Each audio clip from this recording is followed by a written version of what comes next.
.com. Ocala's information station, 1370 WOCA. Ocala.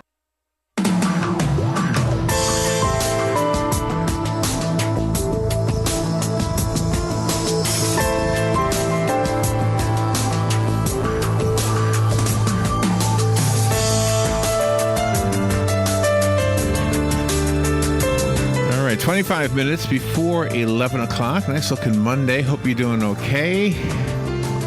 Maggie, Lamond Simone is on the phone. Maggie is an award-winning columnist, humorist, a contributor to Family Times, The Advertiser, the Syracuse Herald American, the Huffington Post. She's been featured on NPR, ABC, Fox. She teaches journalism at the State University of New York in Oswego, New York, and she's an author. Her book is called Body Punishment, OCD, which I think is obsessive compulsive disorder, correct? Addiction. How come I don't hear you? Addiction. Oh, here I am. There you go. And finding the courage to heal. I've always been confused about what OCD is, so we're going to learn right now. Was there another book called From Beer to Maternity? Is that From Beer to Maternity? Is that a book? I don't know. We'll have to find out. Oh, her column. Her column. Her column anthology, From Beer to Maternity. Oh, that's the humorist. Yes. Yeah, she's great. Funny title. Maggie Lamond Simone. Good morning, Maggie. Good morning. Where are you right now? I am in upstate New York. Upstate? What? How far upstate? Buffalo? Outside Syracuse. Syracuse, okay. I'm from Long Island originally, so I'm sort of kind of familiar with upstate New York. What is obsessive compulsive disorder? What is that exactly? Well, it's an umbrella term for many different issues, but mainly it encompasses behaviors and thought patterns that you want to stop but can't.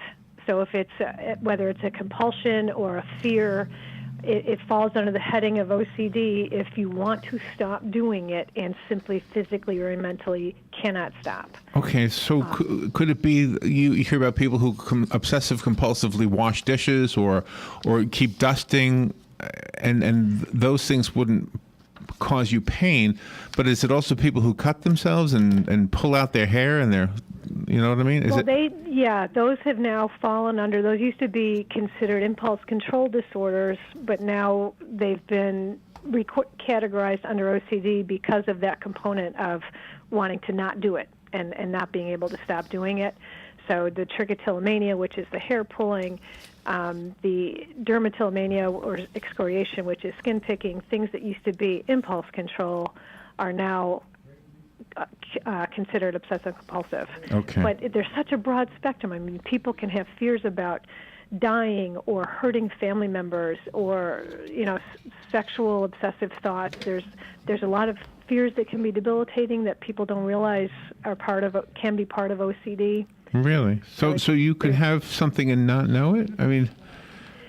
Well, if you've got the fear, then you know it. Typically, if you've got a compulsion, you know it. You may not know what it is. Okay. And I think that's part of why I wrote the book, is I just want people to be able to help their kids, mainly. Did you go through this, or did your children go through this?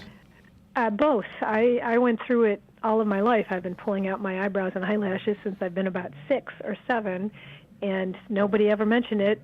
I grew up in a culture of... we didn't talk about addiction back then. We didn't talk about my dad's drinking back then. So it was, basically you kept to yourself. And then I assumed then that I was the only one who did it in the world. Do you know? Never mentioned that. Do you know why? I mean, and is there a connection with your father's drinking and your OCD? Is there a connection, or is it just did you mention that because of the genetic component? Well, there's a genetic component to both alcoholism and OCD. I'm also a recovering alcoholic. I've been sober about 25 years, but what I found interesting when I quit drinking, I assumed everything else would be okay, because at that point I still didn't know about the OCD. Right. And to realize that I still had the anxiety issues and still pulled out my eyebrows if I got anxious, I was like, really? Seriously? There's more? And I didn't realize till I was 38 years old, and I saw my baby son playing with his eyelashes, and thought, oh my God, whatever this is, I gave it to him. Is that interesting? And looked it up for the first time in my life. When you say baby son, how old was he when you noticed it? He was a year. He was a year, and he doesn't. He actually Wow. didn't end up doing it, but just the fact that he was playing with them made me panic. That Isn't that interesting? whatever it was, I gave it to him. So that sounds like you can't really figure it out. If it's somehow deeply seated in you and in him, it's kind of hard to say, oh, this happened because I was in a wreck, or this happened because I was abused. You can't pinpoint it. No, but typically OCD, from what I understand, you're pretty much born with it, and whether it comes out when you're a child or a teenager or an adult, it's been there, and the different symptoms can come and go, the different compulsions can come and go. It's like a giant game of whack-a-mole. I mean, one compulsion can go away, and 6 months later. No, I think I was addicted to that for a while. I'm pretty sure I had an obsessive compulsion disorder with whack-a-mole. Go ahead, Mom. When the child goes to school and then he, are the teachers trained to notice these kind of behaviors in a student? I think that they are becoming more and more so. My daughter was diagnosed when she was 10. She went through a period where she thought I would die if she wasn't with me, which was paralyzing for her, and her teacher had to be involved because there were many times throughout the day when she would have to call me to make sure I was okay, and we started therapy and some behavior therapies, and we were able to get past that. But her teachers and the school psychologists were very much on top of what they needed to do. So I think that it may not, even if it's not overtly trained, I think once it's diagnosed and once it's brought to their attention, they can get the resources they need. Wow. Have you ever played the video game The Sims? I've not, but my children have. Okay, well, I think they put OCD into The Sims because when you're playing, for those who don't know what it is, it's a role playing game where the characters are, you're kind of God, you're controlling them, but they also have their own personalities, and every once in a while there'll be like a bubble over their head indicating what they're thinking about, and every once in a while one of the characters says, "Oh, I'm so afraid my boyfriend's going to die." Will you stop worrying about your boyfriend dying? So they have OCD built into this video game. I didn't even realize that when I was watching. Maybe it's the video game world's opportunity to educate our young ones. Could be. All right. So, okay, you're pulling your hair out of your face, your eyebrows, your eyelashes. That's visibly observable.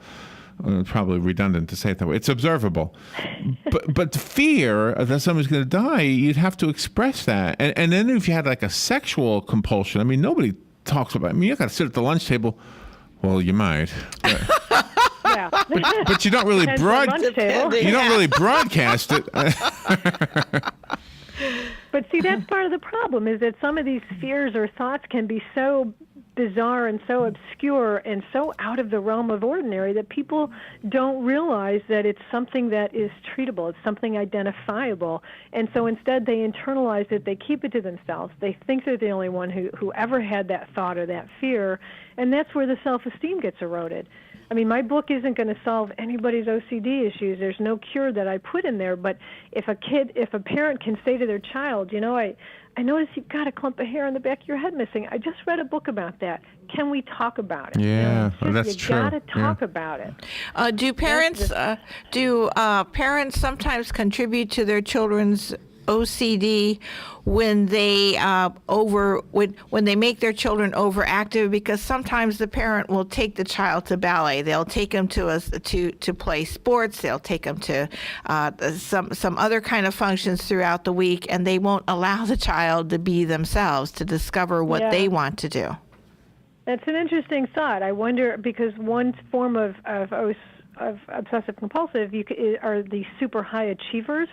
Mm-hmm. So there's certainly some benefit to be gained with some of these compulsions, but I'm wondering if you have that compulsion in you somehow. Does the overscheduling as a child, does that compel that compulsion? Does that trigger that compulsion?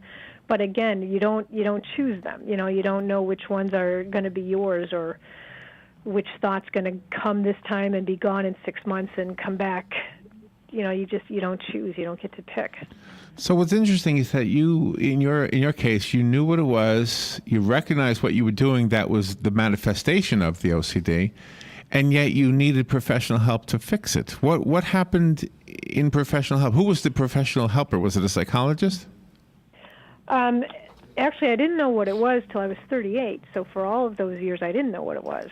And I thought I was just a freak. But you thought so. But you knew. Well, but you didn't know what to call it. But I knew that I was doing something wrong that I thought was wrong. Okay. And couldn't. And were you stop ashamed of it? Did you have friends? Oh my God, unbelievably so. How? The shame is unbelievable. Because your friends would make fun of it or something? Well, partly that. So, partly so when they started noticing, I realized I had to start finding a way to camouflage. But part of it is I'm a reasonably intelligent individual, and I couldn't stop doing something. I wanted to not do it and couldn't. And that is an incredibly self-defeating feeling that, I must be lacking somehow. There is something wrong with me that I can't stop this.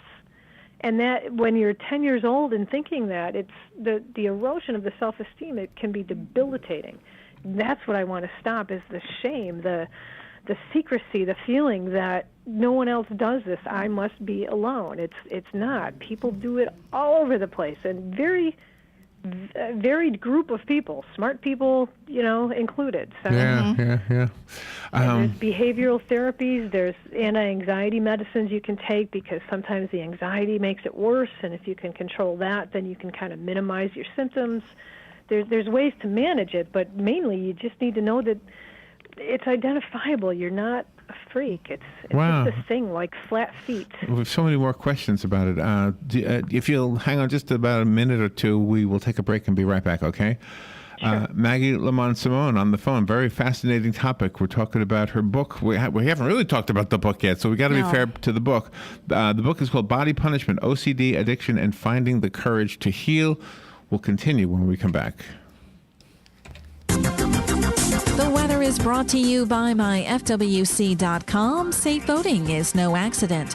Sunshine today, turning breezy with highs of 82 to 84. Then partly cloudy tonight, low 64 to 69. Intervals of clouds and sunshine tomorrow. An afternoon shower or thunderstorm around, high 79 to 83. Warm with a shower or thunderstorm Wednesday, high 85 to 88. From the Florida Weather Center, I'm Heather Zayer. Ooh, a xylophone. Sounds dreamy. Yeah, they don't make them like this anymore, Robin. I'm shipping it to the Musical Historical Society. And you're packing it like that? What, this won't work? Why don't you take it to the Personal Service Center at the corner of Northeast 25th Avenue and 24th Street in Ocala? Just look for the yellow signs. Great idea. That'll save me a lot of time. The passing of time. Personal Service Center makes sending packages easy. And quick, call 789-6683. For the Personal Service Center. Hi, I'm Seth with AA Lock, Dock, and Security. Have you ever thought about the locks or security on your house or business? Have you ever wondered why the keys to your new car cost so much? Well, at AA Lock, Dock, and Security, we can help with securing your valuables. We can even replace those expensive transponder keys. We can give you the knowledge that no one else will. Call AA Lock, Dock, and Security at 867-1965. That's 867-1965. One of the most common questions those nearing retirement are asking, will I outlive my money? Retirement questions like these and many more will be answered every Saturday morning at 9 a.m. on Planning for a Better and Safer Retirement with hosts Francois and Julian Cozenet. Francois and Julian will help you put your retirement puzzle together. Catch Planning for a Better and Safer Retirement Saturdays at 9 a.m. on Ocala's News Talk, The Source 96.3 FM and 1370 AM. What you may have missed on the John Tesh Radio Show. If your toddler seems to end up wearing more of their food than they eat, don't freak. Messy eaters, we now know, they tend to pick up languages more easily. Instead, our biggest dementia risk boils down to the foods we eat. Stay away from red meat, butter, sweets, and fried food. If you're trying to make a good impression on a man, do not worry about small flaws in your appearance like a chipped fingernail or a stain on your shirt, because chances are he won't even notice. Intelligence for your life on the John Tesh Radio Show. Don't miss this stuff.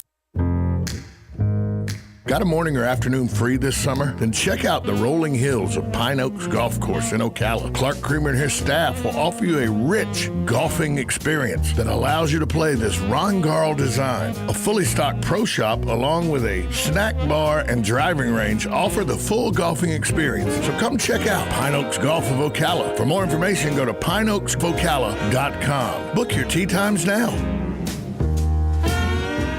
All right, 10 minutes before 11 o'clock. Thank you for tuning in. Maggie Lamond Simone is on the phone. Her book is called Body Punishment, OCD, Addiction, and Finding the Courage to Heal. I guess we've mostly been focusing on OCD. I don't know why exactly. Maybe I've got a disorder I'm focusing on.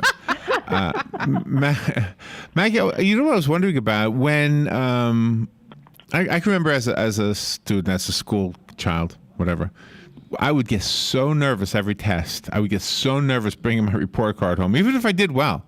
It's like I couldn't. It was like I had this compulsion. I don't know if it's OCD, but that I had to do well. It's almost. And I don't know if that's a good thing or a bad thing, but does it affect schooling? And if so, is there something in the schools that the teachers use to, I guess, to help those kids?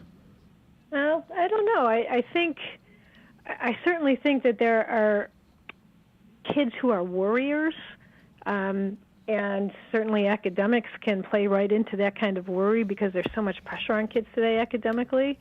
I always had a similar fear about my grades, and even though I did really well, the anxiety was overwhelming about report cards and tests and exams.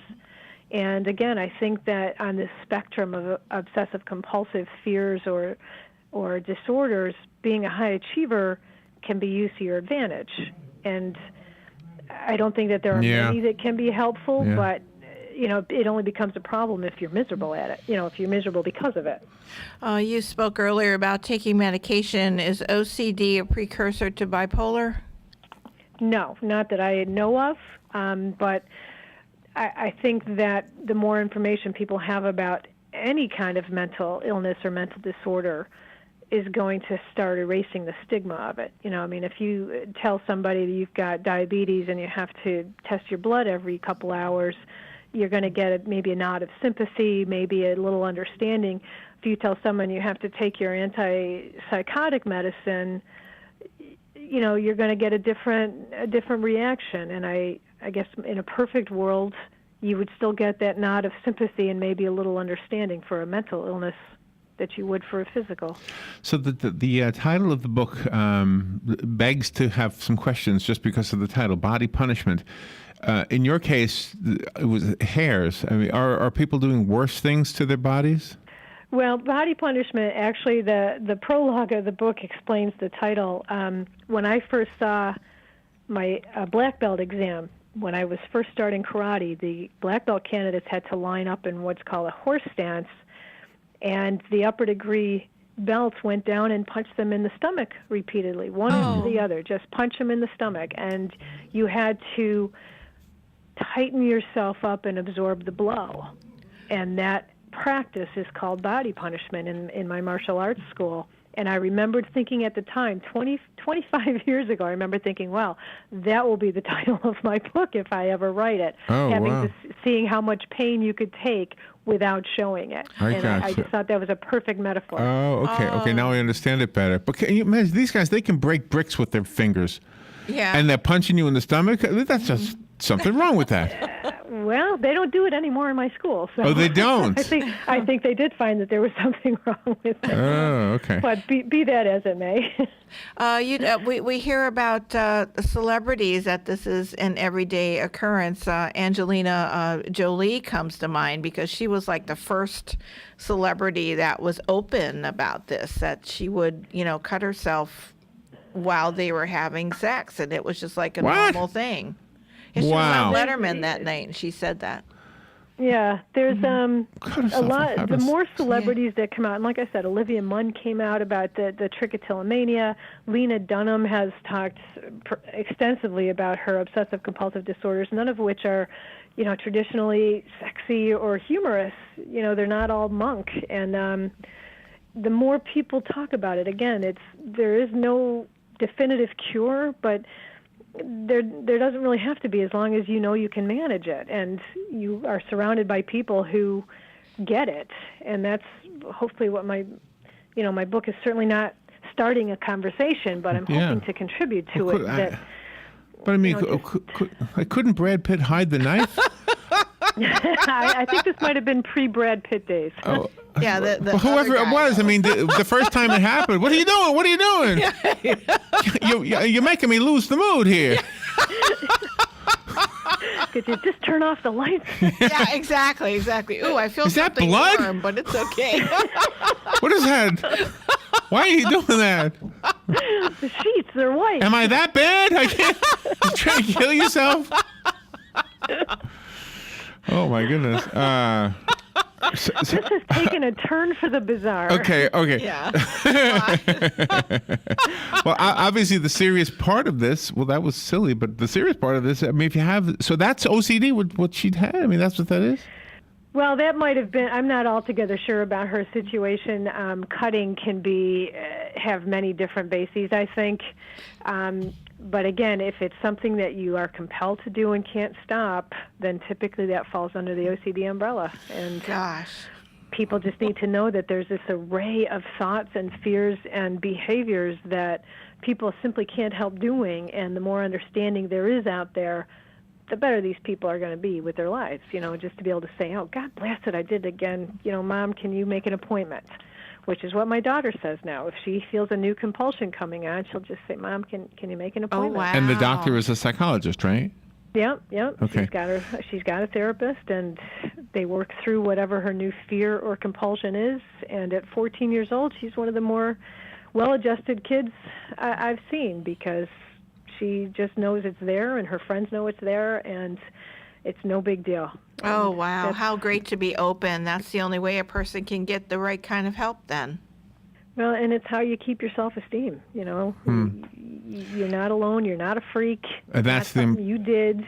And that's the important role that your book is enabling people to have, is the idea that you've written about it. You're a good writer, so it's articulated well for somebody who doesn't articulate well, and you're better able to communicate it. I think that's always, that seems to be, isn't that interesting how that is pretty much the cure for everything in society ills, not real ills. Well, this is a real ill, but you know what I mean. No, but I know what you mean. If you can talk about this stuff, then that is the first step towards healing, however that healing might take place.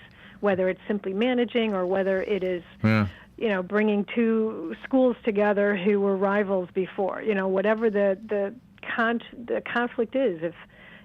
People just got to talk. They just got to understand that walk a mile is a cliche because it's true. Yeah, it is true. And you want to know something? Understanding how somebody else feels is more important than we realize. Mm-hmm. And listening to somebody, as well as being listened to, is sometimes all it takes. And feeling the validation, and feeling that somebody really cares, I think, is part of that as well. I don't know. I'm not a psychologist, but I've always thought that love, and I know it sounds contrived or whatever, but I've always thought that love could really, really make a big difference. And sometimes when I think about how we spend more time at work than we do with our children, and et cetera, I don't know. I don't know that has anything to do in this conversation. But I think it's part of the bigger picture. Well, yeah, the communication and sharing knowledge and accepting. It's really kind of basic. Yeah. And yet it's almost impossible. Well, you're really doing something wonderful with this book, because it had to be a truly tumultuous, emotional journey for you to put everything down in paper, since you have experienced it firsthand.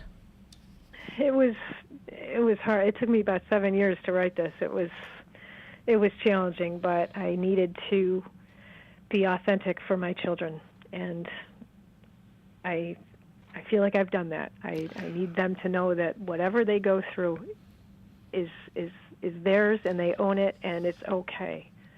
Well, Maggie, I feel like our conversation has been very authentic, and you've been very exposed. You have exposed yourself to us. Sounds weird, but I mean, we get to know you in a way that a lot of guests don't allow us to get to know them. You've been very open, and I think that's a good thing.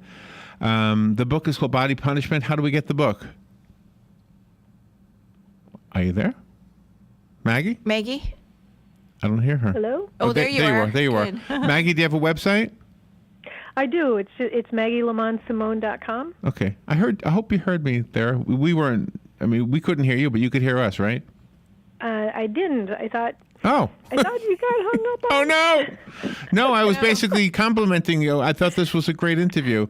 Oh, thank you. Maggie, we're out of time, but thank you so much for being on the air with us. Body Punishment is the book. Thank you, Maggie. Thank you for having me.